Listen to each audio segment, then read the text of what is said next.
you very much, Daniel. Good afternoon, everyone. Welcome to our session on treatment of hepatitis C in clinics where medication for opioid use disorder is offered, including opioid treatment programs. I will be your moderator for this session. I'm Dee Bixler, a medical officer in the Division of Viral Hepatitis in the Centers for Disease Control and Prevention, and one of my interests is access to care for persons who inject drugs.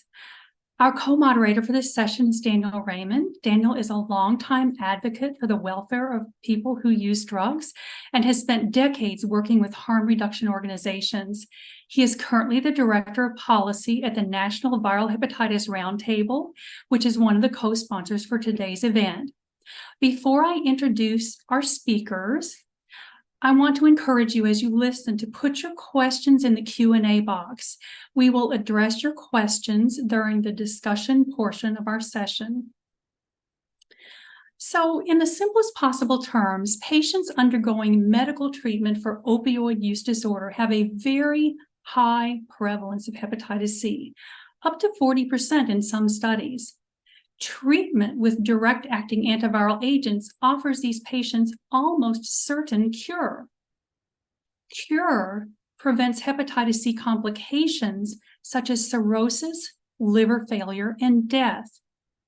Better yet, patients cured of their hepatitis C who are also being treated with medication for their opioid use disorder are less likely to become reinfected with hepatitis C. So why not treat hepatitis C and opioid use disorder at the same time, in the same place? Our speakers this afternoon will address exactly that issue. Our first speaker this afternoon will be Dr. Lynn Taylor. Dr. Taylor is a research professor at the University of Rhode Island. She is an internal medicine, primary care, HIV and viral hepatitis physician, clinical researcher, educator, and public health advocate focused on whole person, patient-centered, evidence-based medical care of people who use drugs. Followed immediately by Dr. Taylor's presentation, Dr.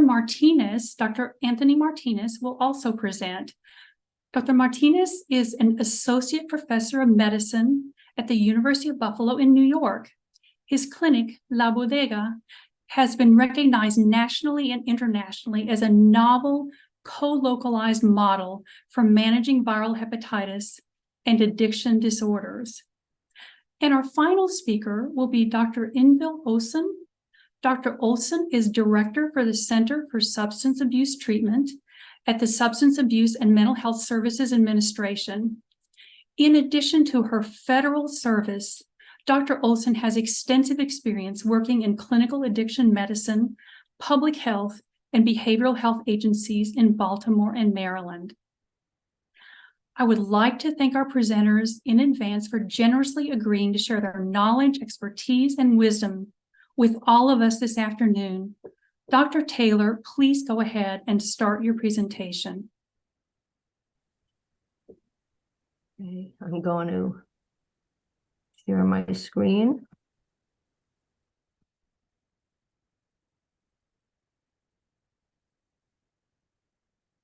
Okay, now I want to make sure I can see the timer. Hold on, I was told upper right corner. Can you all hear me okay? Yes? Yes, thank you. Okay. Yes, we can. So I don't see the timer, so I'm just going to use the timer on my phone. So thank you to NVHR, NASTAD, and the CDC for the opportunity to talk with you. I have no disclosures. So building on some of the points that we just heard about, opioid use disorder is a treatable illness with an extensive body of evidence supporting effective treatment, particularly use of medications for opioid use disorder. Now, there are two types that are very different. Opioid agonist therapy, OAT, methadone and buprenorphine, which copies the effects of heroin and other opioids, versus the opioid antagonist naltrexone, which blocks the effects. And it is OAT that is the most effective method for treating opioid use disorders, reducing opioid overdose deaths, and all-cause mortality. So these are synthetic, long-acting opioids that reduce craving and withdrawal while blocking the euphoric effects of other opioids. OAT reduces illicit opioid use, injection drug use, suicide, risk of HIV, and as we heard, Hep C. And OAT improves retention and addiction treatment, quality of life, and in pregnancy, adherence to prenatal care, maternal nutrition, and infant birth weight. So there are many successful models of Hep C care for people who inject drugs at accessible venues. So why focus on opioid treatment programs, OTPs? 80% of people who inject drugs mainly inject opioids. Again, OAT is our key treatment that has the best chance of reducing illicit opioid use and death. With integrated OAT and Hep C care, we have a population already engaged in addiction care available for DAAs. OAT facilitates Hep C screening, treatment uptake, and cure, and can reduce Hep C incidence and reinfection. And co-located OAT can improve retention in Hep C care. In the absence of a Hep C vaccine, we need all three, DAAs, OAT, and harm reduction to eliminate Hep C. So in the US, for one form of OAT, regulations limit access. And for methadone, this was carved into law in 1974 with the Narcotic Addict Treatment Act. So for methadone, patients must attend a federally licensed clinic, organizationally, and as we've heard, often physically separate from the medical system. So the methadone clinic system in general is divorced from mainstream healthcare. OTPs are highly structured. A physician evaluates patients, and then nurses administer daily methadone under observation. Take-home doses, which free patients from daily visits, are contingent on criteria such as negative toxicology tests, time in treatment, and others. Now, we can leverage the OTP infrastructure for on-site Hep C care. So at minimum, we have a supportive environment for Hep C treatment, staff familiar with psychosocial needs, not typical of tertiary care. With the requirement for frequent attendance, we have frequent contact with patients, which can enhance support. We incorporate prevention and an array of services, and then we layer on Hep C universal test to treat. So this is universal opt-out Hep C screening, an accelerated, streamlined path of care, which limits the time with virus in the blood. This can help thwart transmission and liver disease progression and also minimize loss to follow-up. Minimal blood work, the use of serum biomarkers in place of elastography, education, and long-term post-treatment care. Now, ideally, the foundation here under the feet, not at the top, would be primary care, plus care for related infectious conditions, HIV, Hep B, wound care. But again, in the US, most OTPs are not ambulatory care centers, with some notable exceptions, such as the VA or OTPs embedded within FQHCs. So in 2014, we started an on-site Hep C program at Rhode Island's only nonprofit OTP because antibody screening with referral to off-site subspecialty care was an abysmal failure. Almost no one progressed beyond Hep C antibody screening. So we provide comprehensive Hep C care in a gentle, accepting manner with universal Hep C test to treat and testing and care for HIV, Hep B, and other STIs. We provide education, counseling, and harm reduction. We discuss safe injecting practices. We provide naloxone and brand new injecting equipment. Our goal is to be accessible, responsive, and flexible. So you can miss 50 visits, 100 visits, you can always return to care. We do schedule appointments as individuals wish, but most are walk-ins and same-day visits. And then we scale up and down the intensity of visits as desired or needed. If someone wants to talk to me once on the phone and get treated for Hep C, that's okay. For people who are unstably housed, we hold their DAAs. So we have the pharmacies deliver them to us. We bring the DAAs to individuals who are incarcerated or hospitalized. We work very closely with our Department of Corrections. And we built a patient-centered research program. So in terms of harm reduction, here you can see my colleague, Raymond Joseph, from Rhode Island's only SSP, and the free harm reduction vending machine that's now in the parking lot right outside the door at our OTP. These hold brand new syringes, needles, cotton, cookers, waters, condoms, menstrual products, first aid kits. And the yellow van you see on the bottom left is Ray and his team can drive around and do home deliveries or deliveries to any outdoor place. Incorporating harm reduction into an OTP was a very slow process over 8 years. So here's our Hep C team. My nurse partner, Sophie Schreck-Walsh, our phlebotomist extraordinaire, Elenita Arias. And for 3 years, we also had funding for Jackie Hopchi, our pharmacist colleague. This was especially important before we had Medicaid DAA restrictions removed in 2018 and the prior auths removed for Medicaid recipients in 2021. These restrictions certainly slowed us down and prevented treatment of more patients. So for us, success is based on trust, respect, and non-judgment.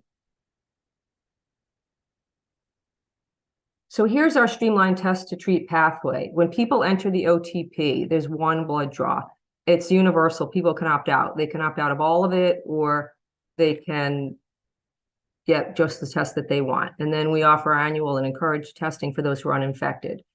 We employ antibody screening with reflex RNA and genotype. And yes, genotype, because the more you look for reinfection, the more you look for reinfection, the more you find. And when people come back viremic after treatment, the genotype helps us know if it's a real reinfection or if it's a treatment failure. And that impacts the second treatment, the third treatment, the fourth treatment, and so on. We check Hep A, B, HIV, and syphilis serologies and treat Hep B, HIV, and syphilis. We get a liver panel and we calculate FIB4 and APRI to assess liver disease. We get a FibroSure, a blood test, if there's a discrepancy. And it is exceedingly rare that I ask someone to go off site for elastography. It doesn't happen. It kicks people off the cascade to cure. Their liver disease can progress. They can get lost to follow-up, and it's not necessary. We check CBC, creatinine, PTINR in select patients, and then Sophie navigates patients to initial physician visit. And patients can have one visit or as many as they want. This is patient-led. It is a safe place to have a true, thorough history and physical exam. Many individuals have not had the chance to talk to a physician in private about concerns. We go over medications that are prescribed, medications that are not prescribed. What are you buying from other people? You might be getting things on the street. Let's talk about drug interactions, contraception, cirrhosis or not. We discuss substance use in a very non-probing, patient-led way, and hopefully over time keep discussing and working on that. We provide education about transmission, natural history, Hep C versus Hep A and B, vaccination. Prevention is always better than treatment. And then we order the DAs at that visit. We submit the prior auth if it's needed. For individuals with cirrhosis, we check a Child-Pugh score and try to help people get liver cancer screening. Very difficult to get people to go off site for ultrasound. It's exceedingly rare that we've had any patients in 8 years go off site to get screening endoscopy for varices, but we want to promote, of course, the optimal standard of care. So we try. Now, that visit can be the DAA initiation visit, or people can do it on another day in person or by phone. And what we really want to do is make sure we go over everything clearly in an individualized way so that people have the best chance of being cured the first time around. And if people come in person, then we do get a urine pregnancy test. And then finally, SVR. We do try to get SVR blood work on everyone. If it's not at SVR 12, we can do it a year later at any point. Because again, we want to help people when they come back. We want people to know if they're cured. It's a great thing to know if you've been cured. And also if people are not cured or if they get reinfected, we want to follow them long-term, help with prompt identification of virus and retreatment, and also long-term follow-up of liver disease. So of the first 422 individuals initiating treatment, 79% achieved SVR. There were 6% who failed treatment and were getting retreated. If we exclude those lost to follow-up before getting their SVR 12 blood work, we get an intention to treat cure rate of 93%. So these are the positives about integrated methadone Hep C care. And in the time I have left, and I'm right on time, we're going to talk about some of the concerns. So first, OTPs can have punitive regulations and practices, so we have to be careful. An OTP may be viewed as a place of ration trust with themes of OAT ruling people's lives and fear of repercussions resulting from breaches of clinic rules. So while co-location makes intuitive policy sense, Hep C healthcare workers in the methadone space may be seen as agents of a suspect system. So for effective Hep C care, patients must build trust in Hep C services and staff through clear boundaries between the Hep C and the methadone care and the promotion of success stories through peers. So for example, we want to make sure in the Hep C program, it's a safe place to talk openly. Hey, I'm injecting into my pregnant belly. I need someone to talk to. It's safe here. The Hep C records are only seen by the Hep C team. And I only document the bare minimum. So why so much mistrusted in OTP? Let's see, and I'm going to speak up because there's some music. This is Rhode Island's only nonprofit program. Providence is the largest of 7 sites. We dosed 1,000 patients a day here before COVID. You can see people were out on the streets. This is an under-resourced clinic and patient population located at the epicenter of our overdose crisis. 92% of our patients are Medicaid recipients. Our clinic's in the basement. My kids and family painted down here. There's Sophie in our shared closet office. And we do have phlebotomy available, but we can't get all blood tests, such as we can't get blood cultures. So looking at that and thinking about what a transplant clinic or cancer center might look like, I think we have to ask ourselves, would this be acceptable medical care for a patient with cancer? And I think our program with wonderful people, the setting is typical of OTPs, not the very special programs, but the average OTP programs. I think if the answer is no, then it is not acceptable for an individual receiving methadone. So for example, in Rhode Island, you don't need any addiction training or expertise to be a doctor doing the initiation visit of methadone, just interest. Well, you know, I'm interested in hepatology, but I don't think Dr. Martinez is going to hire me. He shouldn't. Patients fear speaking up because behavior can impact take-home doses. So OTPs need to be medicalized in the United States. We cannot build optimal medical care on a faulty foundation. Now, US OTPs are more often for-profit than nonprofit.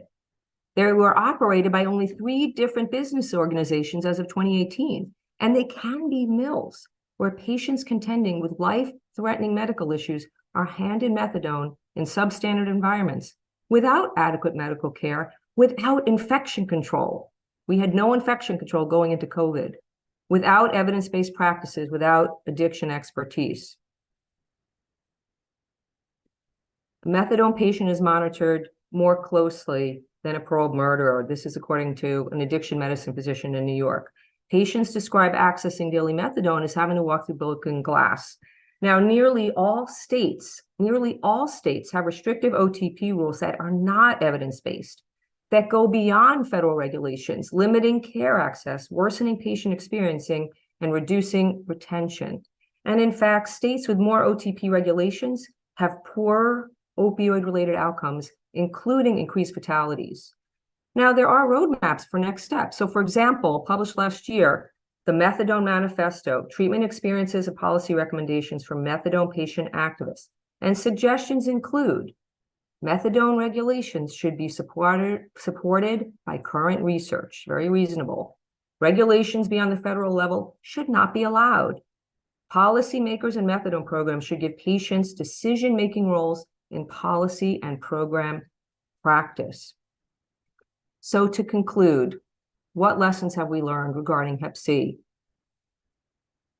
DAA treatment is effective in a co-located methadone Hep C harm reduction program, and this is with a very marginalized population. So we need to scale up integration of Hep C care into settings where people who inject drugs access methadone and other forms of opiate agonist therapy, which is just buprenorphine, with on-site tests to treat. Simplified algorithms are here that enable population-level treatment delivery. DAAs are not enough. We must be careful of conflict of interest here. DAAs are wonderful, but they're not sufficient. We need the trifecta of opiate agonist therapy, harm reduction, and DAAs. And we want to provide whole person care for people who inject drugs, not just cure the virus. And the photo at the top is a box of charts Sophie was putting away that shows us the charts of people who overdosed and died after Hep C cure. We must provide as much medical care as possible on site. Hep C prevention, test to treat, care for cirrhosis, surveillance for reinfection, vaccination, screening and care for related infections, wound care, ideally with the foundation of primary care and psychiatry. And last, we must change federal methadone regulations. And I respect many people on this call and in the federal organizations and others are working on this, so thank you.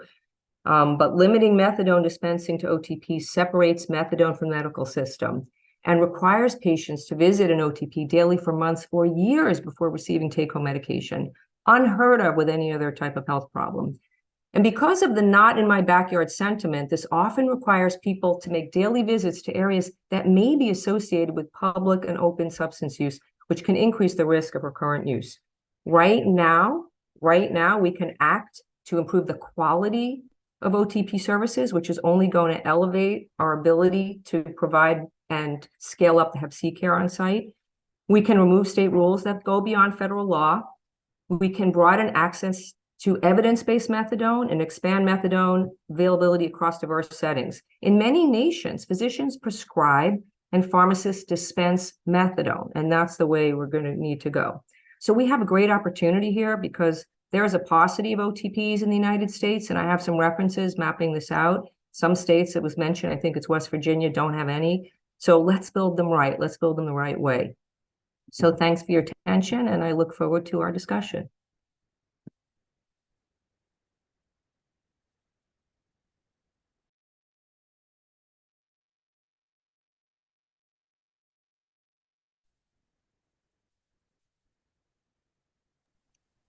Thank you so much, Lynn. We'll now hear from Anthony Martinez. Take it away, Tony.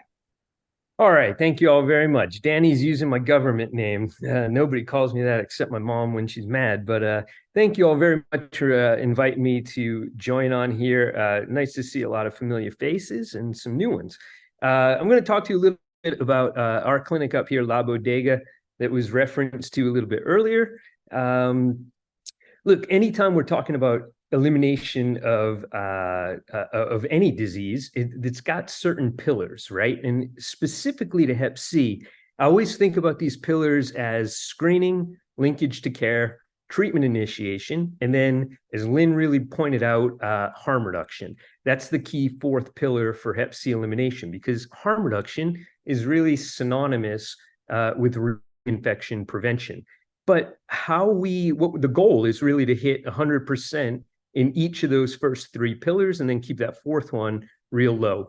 Now, the way that we do that might look completely different depending on a number of factors: the population of patients in which we're trying to serve, and the settings in which we're trying to do the work. Oops, sorry. So basically right now, we have a simplified care delivery model. And basically what we mean by this is that screening for Hep C, the baseline workup, it's gotten really simple. The treatments have gotten much easier to utilize. So this enables non-conventional specialists, like the old days, GI, hepatology, infectious disease. We now can have non-specialists or different types of specialists engage in the management of Hep C. And ultimately what that allows us to do is to decentralize care into the community, hopefully increasing rates of screening, linkage, and treatment start. So that makes sense. And the ultimate goal is to achieve a test and treat model of care, really similar to what we do a lot now with HIV.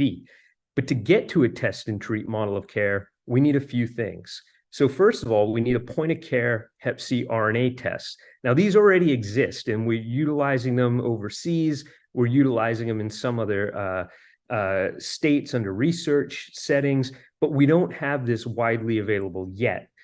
The other thing we need to do is eliminate all prior auths. There's still about 34 states that require prior authorization for Hep C meds, and we need to eliminate all the restrictions. And those restrictions pertain to sobriety, prescriber type, fibrosis stage, and retreatment. So there's 4 key restrictions that all need to go away.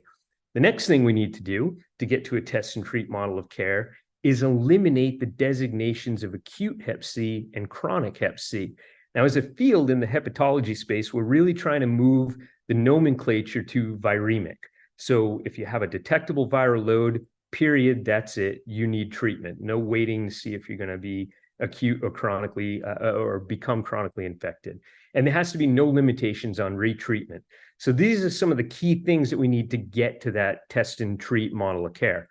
Now, we think about Hep C, and we've talked, you've heard the term treatment is prevention already. And we know that left untreated, one individual who has hepatitis C, who's viremic, who goes left untreated, can potentially infect up to 20 other individuals within the first 3 years of diagnosis. And this reason is exactly why the prevalence numbers haven't changed. We saw those 2 big buckets in the earlier presentation. The prevalence in 2023 is nearly identical to what it was even a decade ago. So really have to engage this particular population of patients. We've seen that with the new data that was released from CDC, only 1 in 3 individuals have been cured, 1 in 4 if you lack health insurance, 1 in 4 if you're under age 40. And this is really the key cohort because this is where we're seeing the bulk of new infections. There's about 60,000 cases of Hep C, new cases per year that we know about, and most of them are occurring in this age group that's under age 40. Now, if you're under age 40 and you don't have health insurance, the numbers get even worse, and it's down to 1 in 6 individuals cured. So we have a ton of work that needs to be done. So how do we do it? There's really a mix and match approach that has to occur. There's a number of different settings where we can carry this work out, and you've already heard a couple of examples: syringe exchange programs, addiction medicine clinics, prison, state, federal, jail, all very different, by the way, FQHC, sexual health clinics. But what we do is really dependent on what services each of these places has, and maybe more importantly, what services they lack. So, for example, it's really hard to just tell an addiction medicine clinic or methadone clinic in Omaha to draw a reflex antibody test when they can't even draw blood on site. So it really has to be this mix and match approach. And we have a whole lot of different providers who are now doing this work. Most Hep C programs in the United States right now are being led by nurse practitioners and physician assistants. Most new Hep C is being diagnosed by these same individuals. And we see a whole different group of personnel that's working in this setting, from addiction medicine and peers, pharmacists. There's a whole different type of specialist that's involved in the management of Hep C.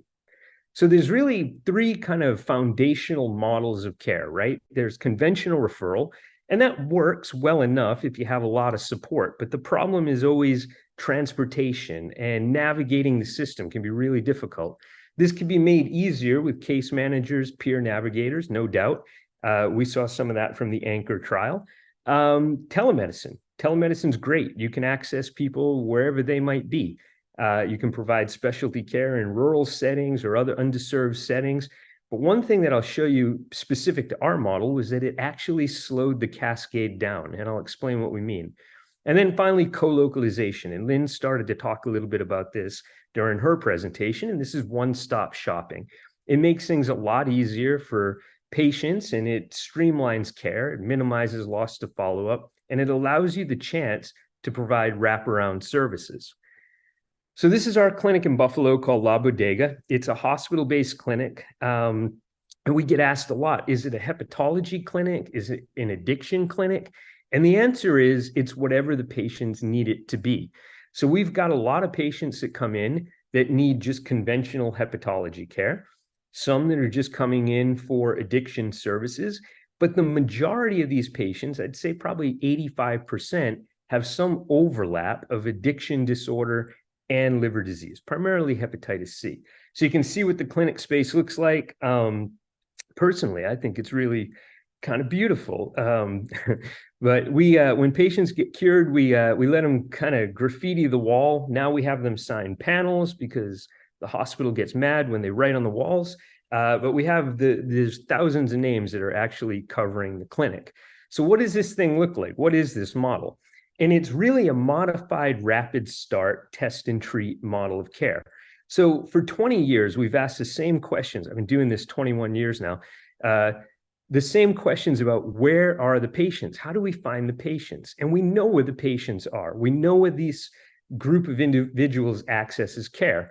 So this is in community addiction clinics, syringe exchange programs, high-risk obstetrics or pediatrics, the foster care system, street medicine, ERs, STI clinics. So what we've done is we've partnered with all of these sites, and we work with probably about 35 sites locally, and we've given each of them an individualized screening protocol.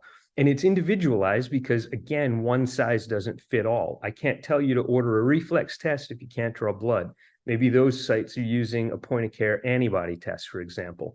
Now, once they identify a positive test, a positive screening test, there's one number that they call. And when they hand off those demographics to us. Our crew then kind of works everything else out. We arrange the transportation for the patient. We don't require any additional labs. Nothing needs to be faxed. We try to get the patients in within the week. We try to do it all very quickly. And then once they come on site, we then kind of, it's the co-localized model that then takes over. And we try to take a syndemic approach where we're managing their addiction disorder, their hepatitis C, their need for PrEP, or HIV services. So it all kind of happens in one place. The other unique thing about this model, I said it's like a modified rapid start. We actually have a pharmacy on site where we have the medications on the shelf. Now, this works because we're in New York. We have no restrictions. This is an entirely Medicaid-based program, and we have a very good Medicaid system here. We have no restrictions, and everybody has access to meds. So that enables us to have medications on the shelf, and the patients can leave the same day with their medications. Now, we use this triage system, red light, yellow light, green light. And a green light patient, first of all, we ask the patient, where do you identify on this spectrum of red light, yellow light, green light? Because some folks who I might think are a green light patient, meaning I can give you all your medications and see you 5 or 6 months down the line, and you're going to be fine. They might say, you know what, I actually need a little bit more support. Maybe I want you to hold the meds here in the clinic. Maybe I want you to interact with the pharmacy to get my refills. So they might identify as a yellow light patient, for example. Now, those are folks who need a little bit more support. Maybe they don't have stable transportation. They don't always answer the phone, but I know if they get the medicine, they'll take it and they'll be fine. A red light patient needs full support. We might have to hold the meds for them, parcel them out week by week, basically, walk them through treatment day by day for 8 or 12 weeks. So patients are leaving the clinic the same day with their medications for MAT or MOUD and their Hep C medications. Now, this is data that only goes through 2021. Unfortunately, these numbers have ballooned, and we're actually assessing this now, and we'll hopefully in the next few months have updated data. But we've got about 1,600 patients who met criteria for people who use drugs, and about 1,100 of those were actively using primarily fentanyl. And you can see the breakdown, whether we use an 8 or 12-week regimen, overall, the cure rates were about 94%. And keep in mind, some of this included older regimens. The current data, this is up to about 95%. What's interesting here is the adherence rates. So whether you use an 8 or 12-week regimen with this high risk or perceived high risk population, the overall adherence rates were above 90%. Now, we do about 8,000 visits annually. There's an 80% show rate in the clinic with no incentives. There's an 85% retention in care. And for those individuals who come into the bodega that are not already on MAT or MOUD, there's 100% uptake. So why does it work? In part, because we're navigating the system not only for the patients, but also the providers. So we talk a lot about meeting people where they are. And a lot of times we take that literally, meaning we have to go to them. And that's a piece of it. But we also have to meet them where they are in every aspect of their life. And that might mean that we have a schedule, but it's just a suggestion. If they bring somebody, we see them. If they show up 2 days late, we see them. But we really try to navigate the system not only for the patient, but also the provider. You also have to meet providers where they are if you want them to do this work. So we make it really easy for everybody, facilitating the link, handling the transportation, navigating the system. And again, you can see this is really a mix and match approach, even within my own city, which is like 1 million bodies. So when we think about a federal plan, this is maybe going to look different, built off of those key pillars. But the true reason why this works is who's doing the work. So it's a small handpicked team. Most of them have been with me for at least 10 years. Everybody pulls in the same direction. It is a safe space, stigma-free, judgment-free, very welcoming space for patients. And you can see the show rates with no incentives. So I mentioned telemedicine. We did this during COVID. We did about 750 visits, most of them by video by the end of week 2. We saw 51 individuals for Hep C that were new visits. Most of them, 49, started treatment. They all got cured. To a person, the patients did not like telemedicine. They wanted to come into the clinic. They often lived with their stressors and they weren't able to speak freely during these visits. And that's what we heard over and over again. It also slowed the cascade down. What I can do in literally a day, 15 minutes was taking us up to 90 days. So we still use telemedicine. It's part of our mix and match approach. Harm reduction, key fourth pillar. Every room in our clinic has a red box on the wall where there's the availability of Narcan and fentanyl test strips, xylazine test strips. We have these safe injection kits, and they have the implements that they need to use safely. And like I said, they have all the other harm reduction materials that are readily available. They can take them with no questions asked. This is our crew. It's not a lot of us, but I truly believe these guys are some of the best in the world at doing this stuff. And I really love these guys. And like I said, a lot of this stuff comes down to just basic human relationships, and you need the right people to do the work. I'm right on time. The timer says 3 seconds left. So thank you all very, very much. Thank you so much, Tony. I really appreciate it. And I will pass it on to somebody who I believe I should use her government name because she is here to represent SAMHSA. We will bring up your slides, but please join me in welcoming Dr. Yngvild Olsen. Great. Thank you so much. And yeah, great. All right. Well, it's such a pleasure to be here. Thank you so much, Raymond, and really excited to follow the two great presenters. So my name is Yngvild Olsen. I'm the director for the Center for Substance Abuse Treatment at SAMHSA. So SAMHSA is the agency within the U.S. Department of Health and Human Services that leads public health efforts to advance the behavioral health of the nation. And our mission at SAMHSA is to lead public health and service delivery efforts that promote mental health, prevent substance misuse, and provide treatments and supports to foster recovery while ensuring equitable access and better outcomes. And CSAT, the center I lead, is one of the 4 centers within SAMHSA that really focuses in on treatment, particularly for substance use disorders, but the whole range of and the continuum of harm reduction, treatment, and recovery support services. So next slide, please. So as you can see that, so SAMHSA just released its 2023 to 2026 strategic plan. And what I show you here on this slide are the 5 different priority areas that the Assistant Secretary for Mental Health and Substance Use, Dr. Miriam Delphine-Rittman, has really laid out for us. And the one that I want to highlight here is integrated care, particularly integrating behavioral and physical health care. Because I think when we're talking about hepatitis C, and what we've heard from our 2 other presenters is really that kind of integrating and creating these one-stop shops and one-stop opportunities for individuals who may have a number of different health conditions, that is really, and it kind of makes sense, right? That rather than having to go to 3 different places, when you can just go to one place to really get your healthcare needs met, that is much more attractive and overcomes many of the barriers that we've already also heard about. So next slide, please. And so part of what for us in CSAT is, given the epidemiology of hepatitis C, of opioid use disorder, of other substance use disorders, as we've heard about already, that really making hepatitis C elimination and being part of the national strategy to eliminate hepatitis C is a priority area for us.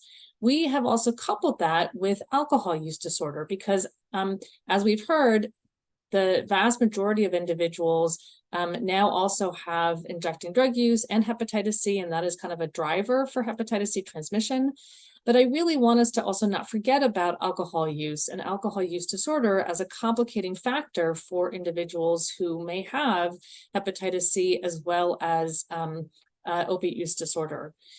As you can also see here, really making sure that we are paying attention to harm reduction, recovery-oriented care, methadone and access to methadone, and I'll talk a little bit more about that. As well as paying attention to equity. And equity is one of the core principles that the Assistant Secretary has laid out for us at SAMHSA, and in accordance with the Biden-Harris administration's focus on equity as well. Next slide, please. So just a little bit more about SAMHSA's hepatitis C approach and how we're really thinking about this at a more granular level. So we are taking a syndemic approach really to the healthcare delivery of populations who are served, who have substance use disorders, and who are served through utilization as appropriate of things like low barrier substance use disorder treatment, mental health care, HIV and viral hepatitis testing and treatment, HIV prevention. So as you've heard, some of the great services and great supplies that that are available at La Bodega and at the co-located opioid treatment program and hepatitis C clinic. So things like PrEP and PEP and harm reduction services. We also have a big focus on training and TA resources for hepatitis C. So on the right-hand side of the slide, I show you that through the SAMHSA funded addiction technology transfer centers, they have really taken on hepatitis C and eliminating hepatitis C as a national initiative to make sure that hepatitis C knowledge and practices are increased among medical and behavioral health professionals. There has been a recent supplemental report that they have developed. So in terms of just best practices guidelines, really building off of some of the treatment improvement protocols that SAMHSA developed several years ago. And as well a learning collaborative that has now had 2 cohorts of opioid treatment programs that really then have come together to help figure out in real time how to integrate hepatitis C testing and treatment in their opioid treatment program in clinics. There was also mention of opioid treatment programs and some of the regulations that surround how people can access methadone in particular across the country. And as some of you may know, in December of 2022, SAMHSA released a notice of proposed rulemaking that would really dramatically shift the provision and access of methadone in opioid treatment programs through incorporating many of the regulatory flexibilities, particularly related to take-home medications that were implemented during the COVID pandemic. So making sure that people actually can take and can obtain take-home medication without having to come in every day.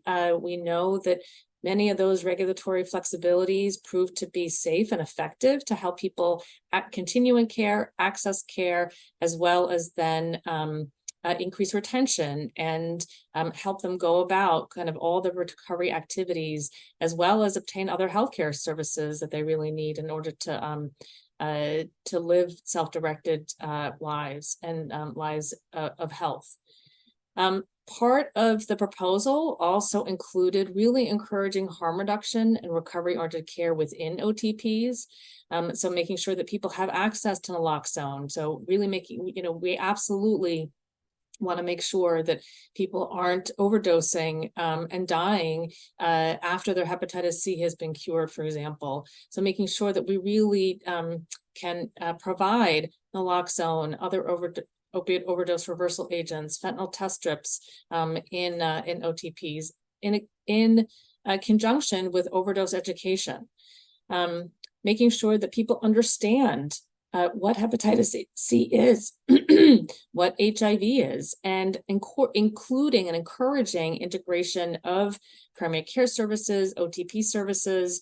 Having been the director of an integrated opioid treatment program in Baltimore City for 10 years prior to coming to SAMHSA, I know what it's like to really be able to actually provide hepatitis C treatment and other primary care type services to individuals, and what the impact that has on not only their those health conditions, but also on their substance use disorders. And we know now from some emerging data that really being able to actually provide those integrated services not only has positive impact on somebody's hepatitis C cure rates, but also it helps to reduce their substance use and substance use disorder symptoms as well.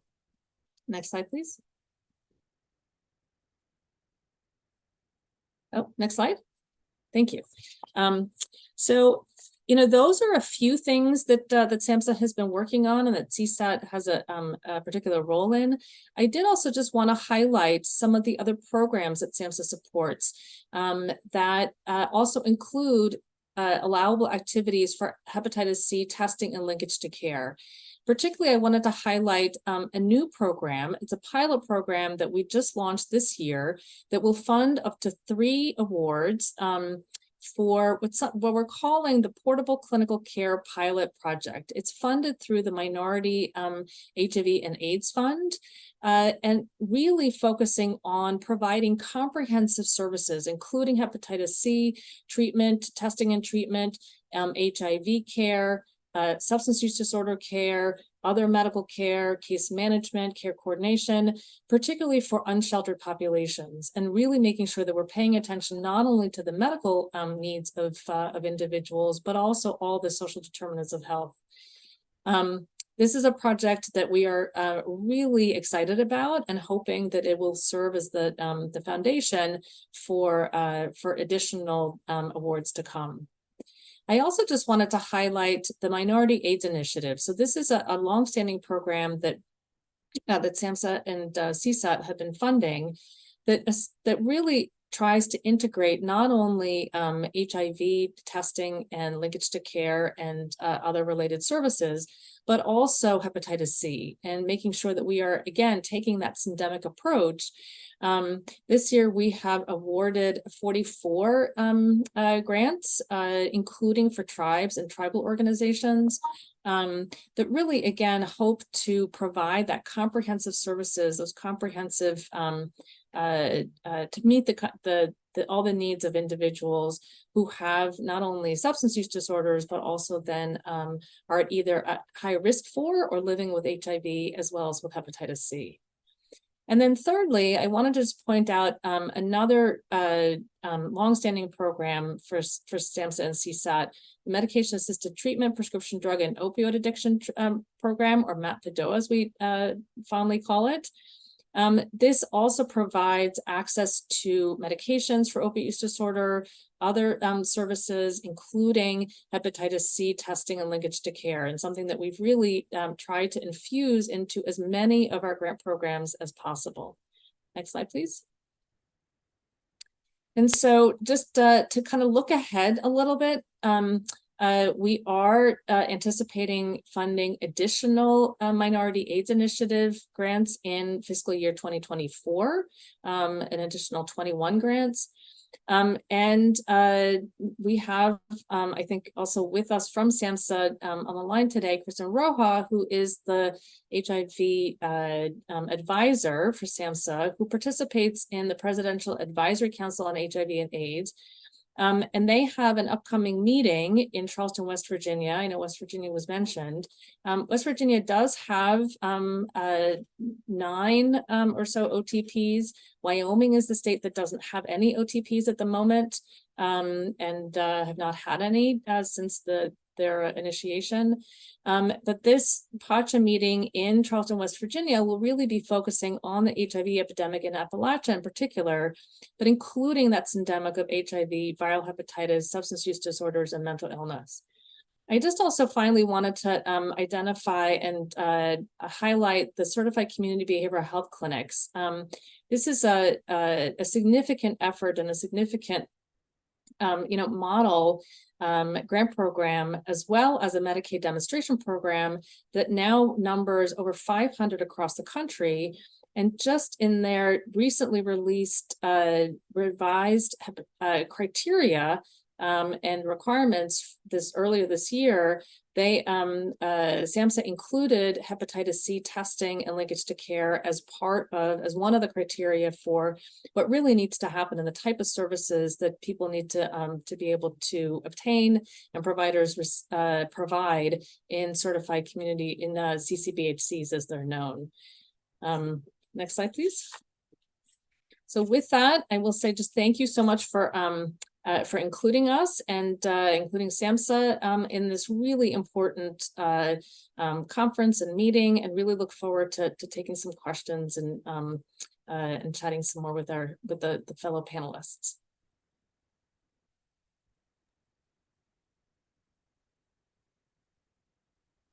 Well, thank you all for those amazing and inspirational presentations. We're now entering into the Q&A session for these talks. I wanted to remind our audience members that if you have a question for any of our panelists, please go ahead and put your question in the Q&A box. As moderator, I'd like to take the prerogative and ask the first question. You'll recall that our director laid out our objective for this talk to really identify those key strategies that will increase hepatitis C testing and treatment, in this case, in clinics offering medication for opioid use disorder. And I wonder if each of you in turn would share with us, just in a nutshell, what you think those most important key strategies are. And let's start with Lynn, if that's okay, and then go to Anthony and then Yngvild. Sure. Unfortunately, the bottom line in this country with the business model of medical care overtaking more and more, it's about a business plan. It's about the finances. And I saw in the Q&A, somebody was asking about, there are a lot of really good caring people who want this to happen, but how can this happen without the funding? And, in the business model of methadone clinics and ATOD, these are programs and businesses. They're in a business just handing out this medication. We don't have a place where you just hand out chemotherapy. We have cancer centers. The bundled funding, what happens is you get funding just for methadone care. And so these siloed funding streams are completely problematic. And I was at Brown in the academic medical setting infectious disease program, building co-located model of Hep C care there for people living with HIV and people who use and inject drugs there. We had a lot of federal funding, Brian White and other funding, but the bundled care for OTPs means that they just give money to dispense methadone. And so it took me years before I moved over to the OTP to figure out how could we do billing, because they can't even bill for any codes except for opioid use disorder. And again, I know we heard that, and I've learned that the Medicaid reimbursement, by the way, in New York can support medical care, but Rhode Island has one of the lowest Medicaid reimbursement rates in the nation. So you lose money if you take care of Medicaid recipients and do non-procedural medical care. And then what happens is the regulation that a physician needs to be the one to initiate methadone and OTP and get that bundled funding is misinterpreted in the business model that all that needs to be done is have the physician do the first visit. And then to save money, they want the physicians to spend as least time as possible with the patients. You see the doctor once, it's not your doctor who you can call, you can access, you can help, you can see every day, you can see every week, you can see every month long-term. You see the doctor once, you get your methadone first dose, and then you're handed off to other people. In the HIV and AIDS model, where I grew up, somebody's just diagnosed with AIDS, you are there for them 24/7. You call them at night if they want you to. You're there on the weekends. You do as much as present as you can be for as long as people want until they get to better health. So one of the main barriers is that the way that OTPs are is that we cannot readily build a system where we can bill for other types of medical services. And the other key thing is on-site test to treat. The idea of linkage for these populations is not really possible. Okay, you're ahead of me. My next question was going to be, what are the major barriers to implementing this? Thanks for those comments. Can I go on then to Dr. Martinez? What key strategies do you really think we should focus on in clinics that offer medication for opioid use disorder in order to increase hepatitis C testing and treatment? What is really the bottom line here? What's going to be most effective? Yeah, no, I agree with Lynn. I think that, the bulk of this epidemic is in the addiction space. And one of the biggest problems that you have is exactly what she highlighted, the bundled billing model of payment. There's no incentive to do it. There's no personnel to do it. There's no, funding to support it. So if that billing system evolved, I think that a lot of it would happen organically. And even with the various governing bodies, whether it's in the addiction setting or the FQHC setting, it all begins with screening and identification of patients. And right now, we have this near universal screening recommendation, but there's no sort of incentive or disincentive to do it in a tangible way, right? I mean, the guideline now is that you recommend screening, or it should just be done. But in the addiction setting, a lot of time it's just recommended, right? If the patient never gets it done, but you ordered it, you've checked the box. And there really needs to be some sort of metric with this stuff where if you manage to screen 95% of your patients, then there's some economic incentive. If you then manage to link or screen or start treatment in some capacity, then 90% of those individuals, there's an economic incentive. So I think there's some steps that can be done at a federal level within CMS for both billing and screening and linkage and treatment start incentives. And I think that then you'd see a lot of it happen a little bit more organically. Maybe could I just jump in for a second? So I will say that I think the questions of funding absolutely are very real. I would just want to kind of point out that Medicaid is very much a state-based program, and so I think I think what we've heard is that much of what happens within a particular, whether it's an OTP or another addiction treatment facility, there are absolutely things that the federal government can do, but there are a lot of what we're also talking about, whether it's reimbursement, whether there are other barriers are at the state level. So for example, I was the medical director for an opioid treatment program in Maryland where, we did hepatitis C treatment. And it was,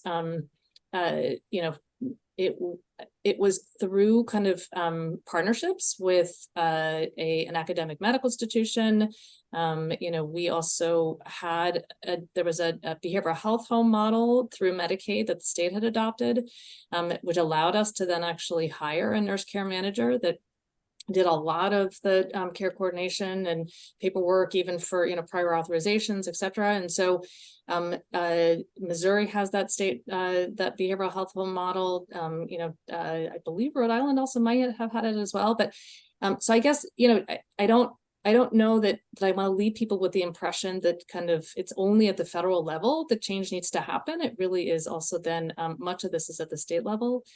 And the last thing I would just say is that I do think that I mentioned some of the grant programs that SAMHSA funds that or supports that really does have included in it, hepatitis C testing and linkage to care. And part of the rationale and the reason, honestly, for having the linkage to care part is because some of the statutory limitations to what we are as federal agency, what we at SAMHSA are able to fund is we're not able to fund the treatment part.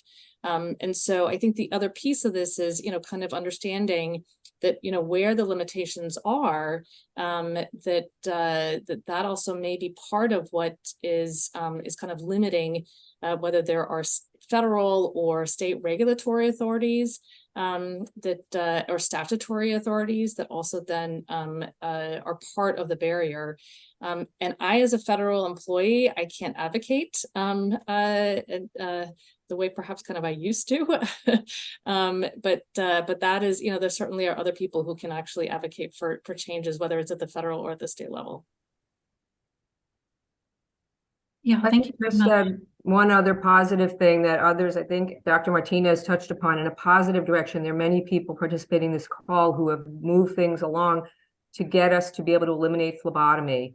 OTPs, it's going to be very hard to fund phlebotomy, and we don't want anybody shamed or made to feel badly. Nothing's wrong with your veins. If you can draw blood from someone who's, you know, a premature infant who weighs 5 pounds. If nobody's accessing your blood, it's nothing wrong with you. It's the skill of the person. We want to be able to eliminate phlebotomy. I know you're going to hear from experts on this topic tomorrow, but the fact that there is progress, NVHR, CDC, Dr. Wester at the helm, and others moving towards finger prick diagnostic testing to close the diagnostic gap between antibody and screening and RNA diagnostic testing will be a facilitator, so we can provide more care without all the phlebotomy, although we won't be able to do as much of the liver disease, just the virus. But that is a very strong positive thing that's happening.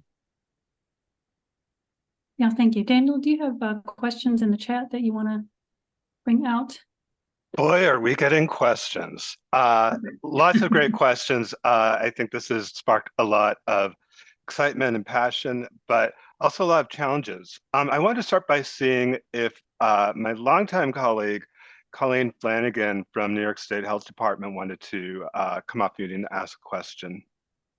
Thanks, Daniel. And thanks everybody. This has been some really great discussion. I think, you know, this is super important, especially when we talk about opioid treatment programs. This is where our population with Hep C lives. I honestly think SAMHSA could do more, if not at the very least, really getting out there and promoting Hep C treatment in OTP programs. Funding obviously is super important. My colleague Emily Hero in Washington State clearly pointed that out. You know, health departments shouldn't be the ones that are left to fund OTPs to support hepatitis C services.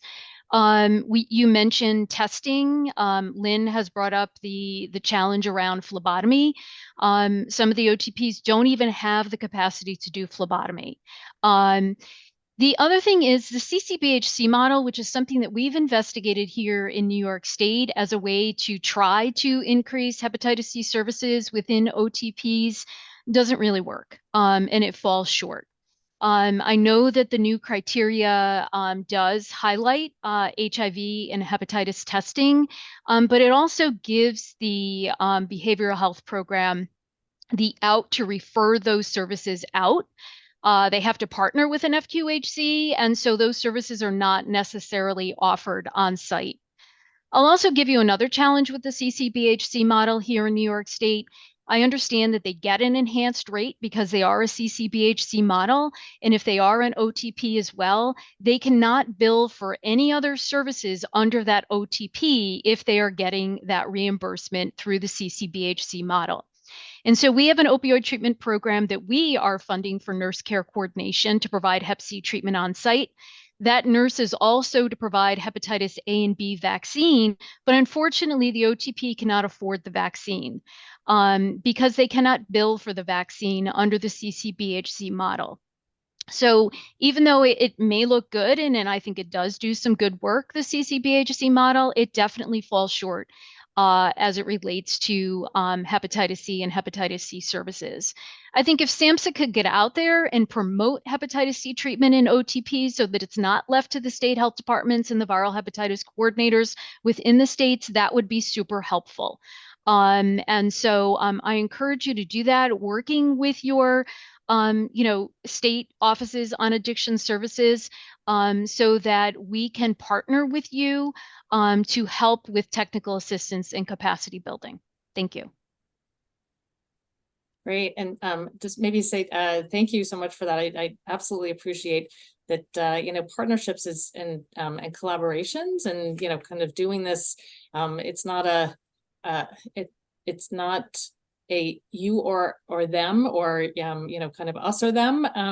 It really is about that collaboration and making sure that we get that word out and really, I think kind of make the reality of or make this kind of vision of hepatitis C elimination. I mean, the country has a national hepatitis C elimination plan, which is incredibly exciting. And the promise of, these of cure and curative therapies is incredibly exciting. So totally appreciate all those thoughts. Thank you so much, Colleen. As you might imagine, the funding issue is a big theme here, but I do want to make sure that we also cover some of the logistical nuts and bolts questions.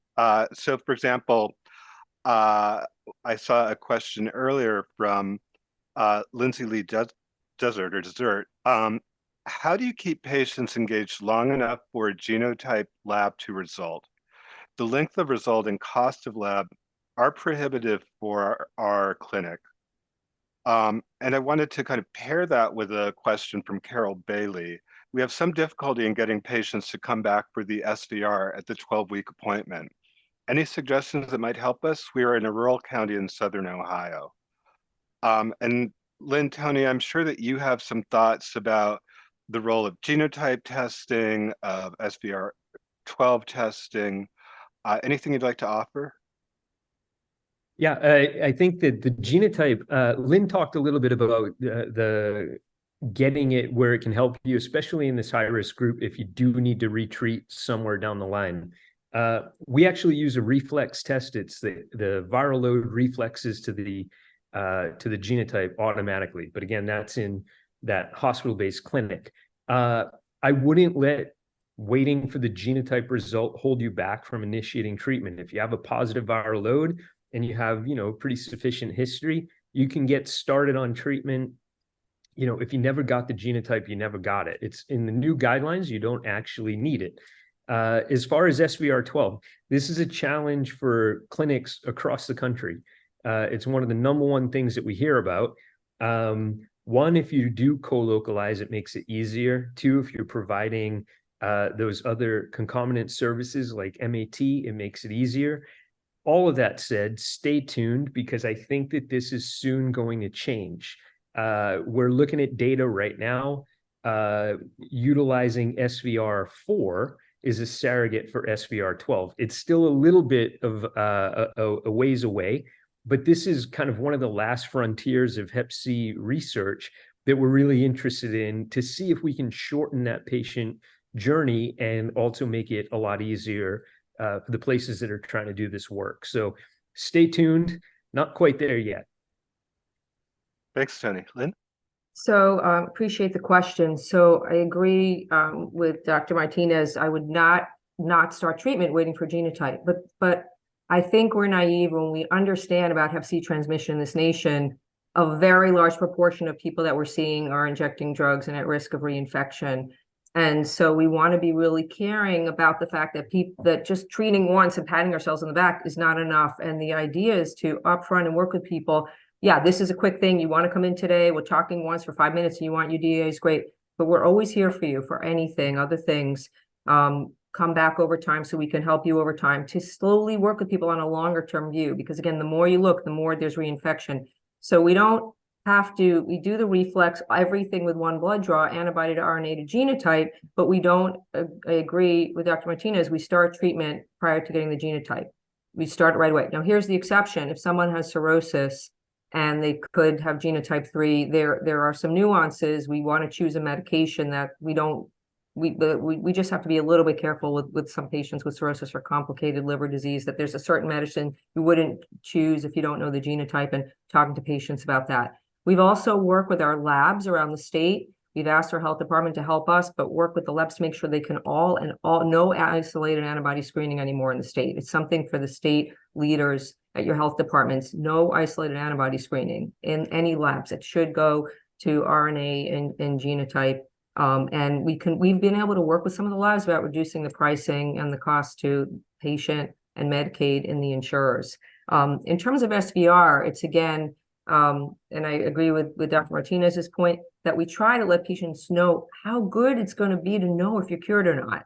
Not a lot of things in health are curable. This is the first virus that's curable, and people can feel so wonderful. We know there's a whole body of literature on benefits beyond cure, reduce stigma. Grandma's allowed to hold a baby. We don't have to wash the toilet after grandpa uses it. All these different things that people have been living with. It's so important to let you know. So people don't have to come in. It can be a year later, years later. We try to get the blood. If we can't find people, we have had stacks of things. We would track people down over years. People would call us from other states. We just want you to know where things stood.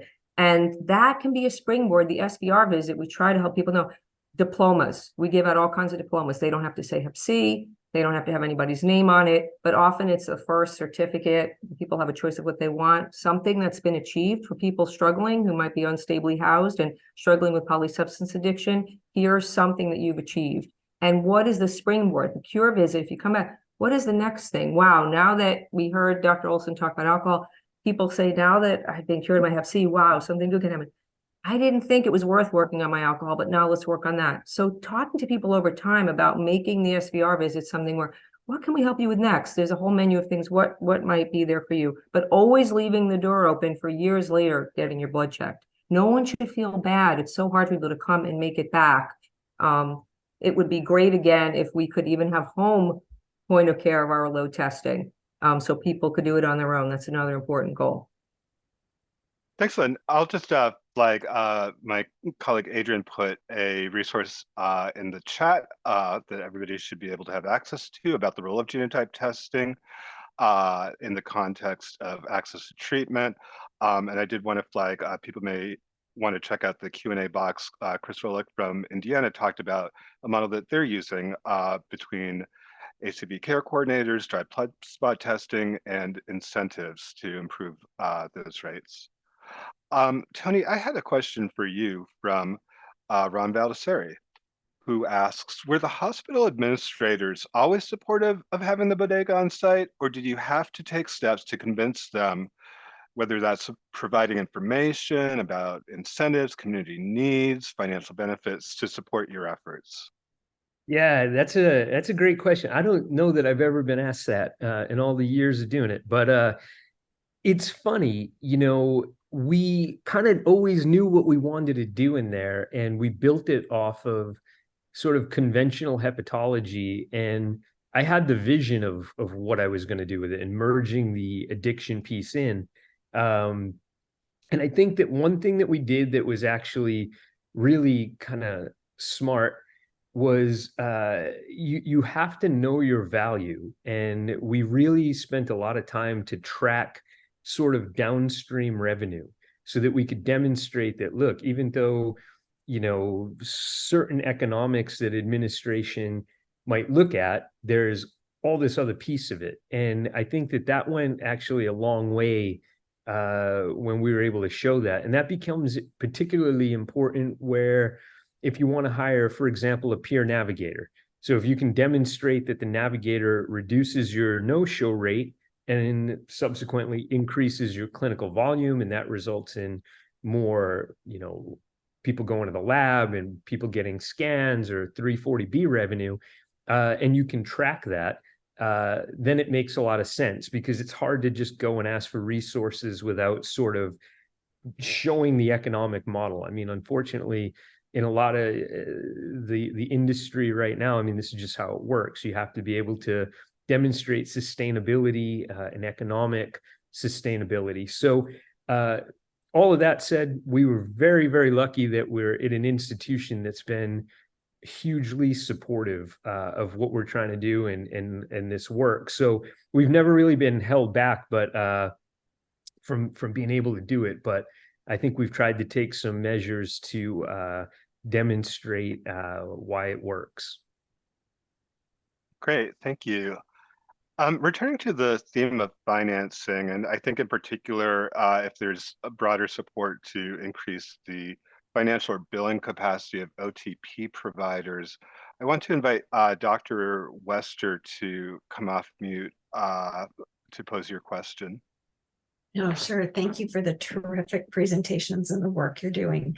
I think my question is in the context of the proposed National Hep C elimination plan, and assuming, or at least as written, that medications or DAAs for uninsured and Medicaid recipients would be free, that support for testing and linkage would be provided both directly through to community-based organizations and or through health departments.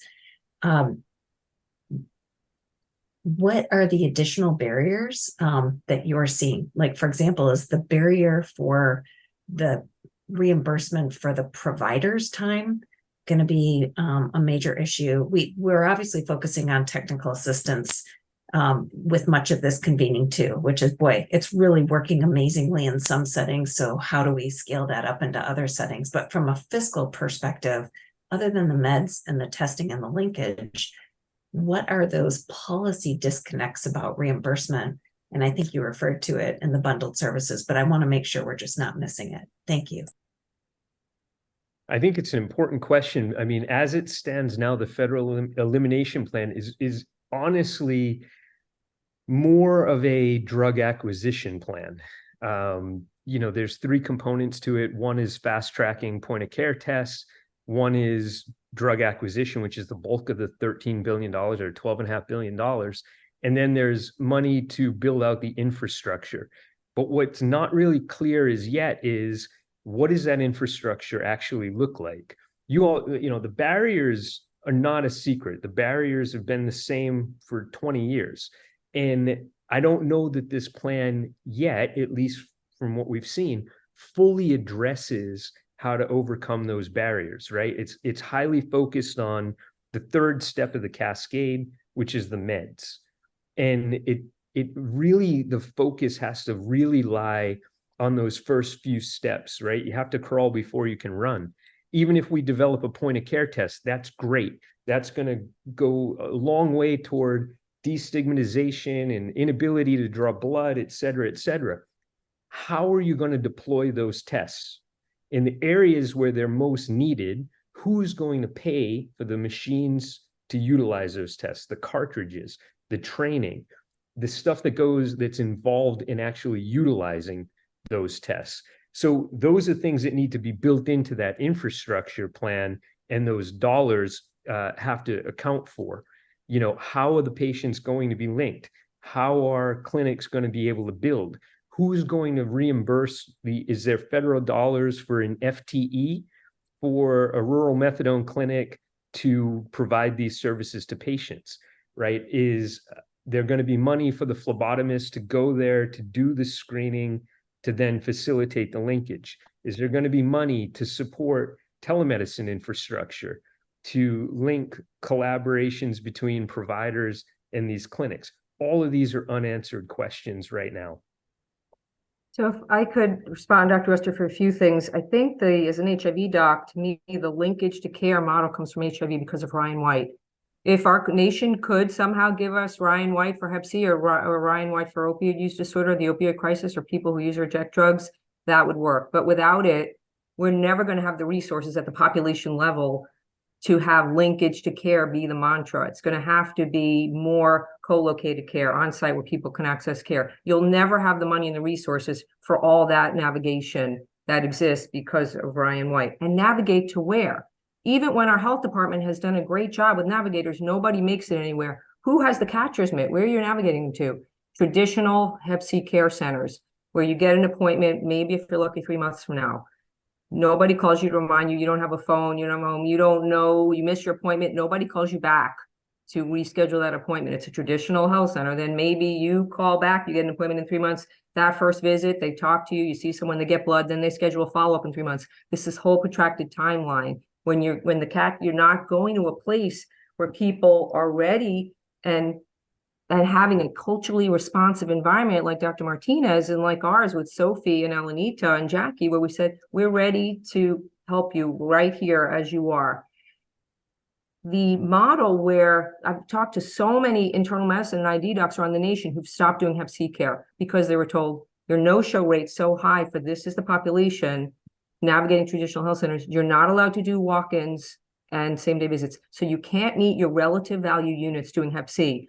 So many great docs have stopped doing Hep C because you're not meeting your relative value units, seeing the right number of patients a day. So I was at Brown for 21 years and I was in the same thing. I said, let me have a walk-in center. Let me just have people can come in walk in, but they didn't want that in a traditional infectious disease academic center. So you have to have flexible healthcare delivery and healthcare workers who are trained in the care of people who use and inject drugs so that you're at the receiving end, things go well.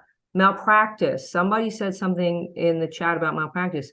OTPs, malpractice covers addiction medicine. And I will tell you kind of a bombshell, sadly, our program's over because the new business model at the OTP would only pay for malpractice for addiction medicine, not internal medicine or infectious disease work.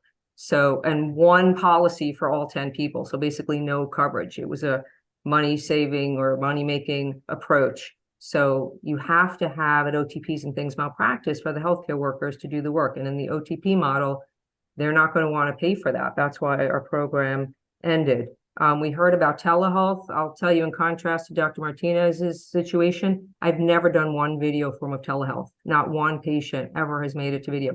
Telephone, absolutely. People who haven't eaten in 2 days, haven't had a shower in 3 months, have nowhere to live, have had much more telephone access and have appreciated that.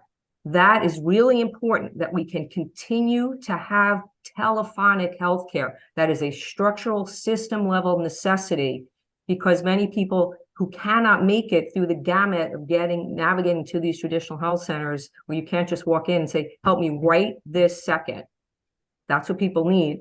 We have to be able to bill for telephone care and telephone only care. Opioid settlement monies. There's so much money, millions of almost $1 billion pouring into the small state for opioid settlement monies. Great people working on it. I haven't seen a penny go into medical care. Medical care isn't even mentioned.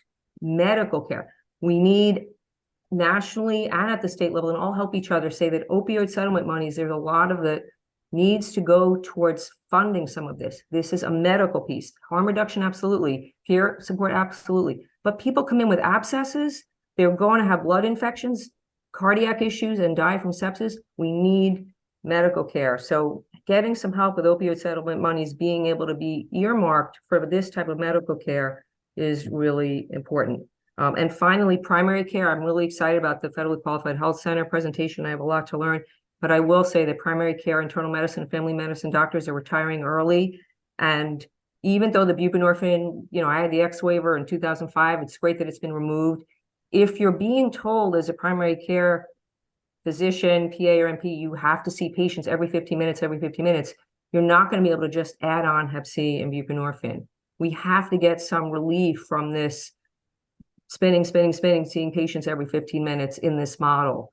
And we can't have, people are not just going to add on Hep C and liver disease and be responsible for looking out for liver cancer, buprenorphine, while the primary care systems are being strapped with these very, very abbreviated visits. We need help with that. So I will just say really quickly, first of all, thank you very much for your responses. And I also want to just highlight what Rachel McLean said in the chat, because she also is really addressing, I think, part of the heart of what I was getting at. Because yes, the third tier, which is the public health implementation, most certainly test, navigate, prevent, and then also the DAAs for the treatment. But CDC does not fund typically provision of medical services. And with the absence of a Ryan-White care and treatment program for something that's a curable program that's slated for 5 years, as opposed to something that's slated for indefinitely, I think Rachel indicates the barrier for reimbursement of medical services, at least in the setting that we're talking about right now, is that OTPs cannot bill for medical services. So I think that's another area that we can be looking at to be successful in this area. Thank you so much. Thanks, Yngvild. Did you want to comment? Yeah, I just want to say, I think the other piece of this, this has been an incredibly rich and discussion, and lots of work, and highlighting all the work that we still have to do. I also think that to some extent that it's not a one size fits all. I think that's the other thing that that I'm taking from this, and that there are lots of opportunities. There's lots of great work happening, but there are also lots of other opportunities for increased collaboration, increased coordination, and then really kind of trying to figure out because there are lots of models of places, even OTPs across the country that have integrated this, and some best practices perhaps to really kind of pull together and then figure out, how do we get around, or how do we work through many of the different barriers that everyone has highlighted, and I think being able to to have, whether it's telemedicine, not telemedicine, audiovisual, visual, drop-ins, hub and spoke models, kind of, et cetera. I think it's just exciting to also kind of see all the innovation. Thank you. I seriously apologize for not being able to get through all of the questions, but none of them are going to be lost to the ether. We're keeping track of all of them. And as mentioned in the beginning, we're going to have some kind of meeting reporter summary where anything that we weren't able to answer right now, we're hoping to catch. Before I turn it back to Dee, I just wanted to flag a comment from Maggie Beiser that went straight to my heart. How do we support our patients living with hepatitis C and using drugs to prioritize hepatitis C treatment alongside overdose death risk, homelessness, and a community of peers with a high prevalence of hepatitis C, but a low level of perceived need for treatment? And I think that we heard something from Tony and Lynn pointing us in that direction. We heard some opportunities in place or on the horizon from Yngvild about ways to support some of that work, but I think that's a big collective challenge for all of us. And I know this won't be the last panel where we discuss it. But with that, I'll turn it over to Dee to close out our session. Yeah, thank you very much for all the information that you have shared. I have found your presentations to be thought-provoking and inspiring as well. And thank you for bringing forward in such an honest way what some of the problems and the challenges are that have to be overcome if we're to roll this out more widely. I want to just thank you in general for the gift of your time, your knowledge and expertise. We're grateful for you. I also want to thank our co-moderator, Daniel Raymond, for all his work and fielding the questions and bringing them forward. And that ends our session on treatment of hepatitis C in clinics that offer medication for opioid use disorder. Thank you very much. Thank you, everybody.